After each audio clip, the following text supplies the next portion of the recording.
Depuis tout petit, j'ai quand même évolué dans des ambiances collectives. Donc moi, je suis assez à l'aise dans voilà, le collectif, les autres. On a la chance aussi d'avoir pas mal de mecs de cultures différentes. Donc moi, j'aime bien un peu tout ça, là, ce côté un peu éclectique qu'on a au rugby, les jeunes, les vieux.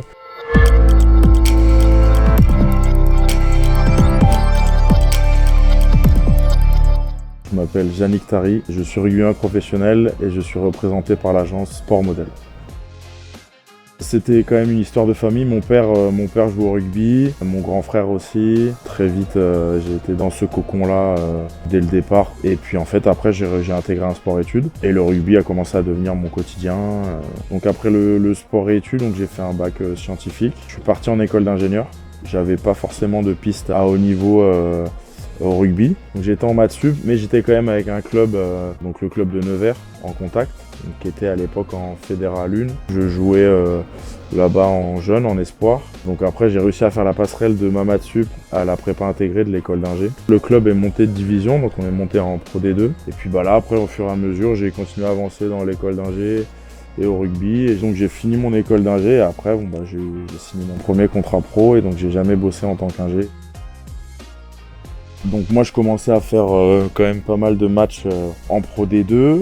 J'étais un peu mis en avant parce que je suis devenu capitaine à 22 ans. J'ai fait une grosse saison et en fait j'ai été contacté par le Racing pendant ma saison. En fait j'étais pas en fin de contrat. Il faut savoir qu'en fait dans le rugby, tant qu'on n'est pas dans notre dernière année de contrat, on n'a pas le droit d'entrer en négociation avec d'autres clubs. Le président ici, M. Lorenzetti, s'entend bien avec le président de Nevers et il y avait un partenariat entre les deux clubs. Du coup, ils ont autorisé en fait à ce qu'on entre en négociation en amont. En fait, ils m'ont dit, tu fais encore 1 an à Nevers et tu arrives dans 2 ans au Racing. Je me suis engagé 2 ans et demi avant d'arriver ici, quoi.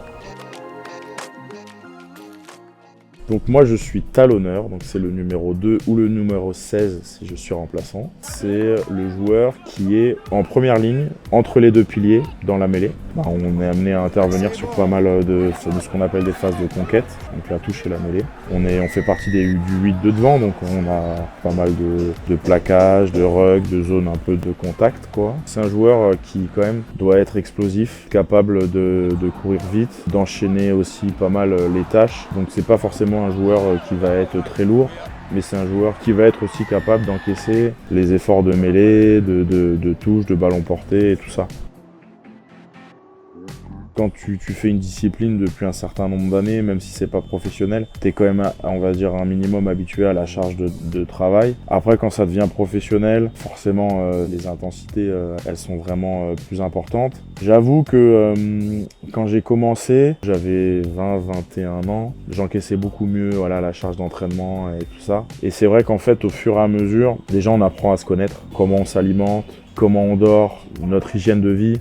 Elle compte quand même pas mal. Ça, c'est quelque chose que j'ai mis moi un certain temps à comprendre. Les blessures aussi, ça fait partie aussi de notre quotidien, ouais, si je puis dire. Mais voilà, tout le travail qu'on fait en muscu et tout ça, c'est quand même essentiellement à la base fait pour pouvoir encaisser les chocs et pour pouvoir aussi se protéger des blessures. Depuis tout petit, j'ai quand même évolué dans des ambiances collectives. Donc moi je suis assez à l'aise dans voilà, le collectif, les autres. On a la chance aussi d'avoir pas mal de mecs de cultures différentes. Donc moi j'aime bien un peu tout ça, là, ce côté un peu éclectique qu'on a au rugby, les jeunes, les vieux. Après c'est une question d'équilibre aussi. J'aime bien aussi avoir mes moments où je me retrouve un peu tout seul avec mon chien chez moi. Donc voilà, après bon, quand on joue au rugby, il n'y a pas beaucoup de mecs qui sont vraiment solitaires, quoi. Après quand on devient aussi professionnel, il y a tout un engouement aussi avec ce qui va autour, les supporters, les familles. C'est quand même un sport qui rassemble. Le rugby, c'est éphémère. Et puis moi, vis-à-vis de mon parcours, j'ai fait des études aussi en amont. Et j'ai toujours eu cette habitude d'avoir une organisation un peu rugby et études à côté, ce qui me permettait aussi de lever un peu la tête du guidon au niveau du sport et de me retrouver dans un autre domaine. J'ai passé un bachelor moi il y a 2 ans, j'ai commencé un master là cette année dans la continuité de cette formation. Mon état d'esprit, c'est d'avoir un maximum de cordes à mon arc le jour où j'arrête pour avoir le luxe de choisir aussi ce que je fais. Un conseil que je pourrais donner, franchement, c'est de donner le meilleur de soi-même, prendre du plaisir dans ce qu'on fait. Moi, j'étais pas forcément prédestiné à être là où je suis aujourd'hui, mais j'ai toujours essayé de m'investir de manière exhaustive, de donner le meilleur de de moi-même et d'être aussi carré dans tout ce que je faisais, quoi, respectueux et ouais, donner aussi tout simplement. Et puis on finira par recevoir en retour.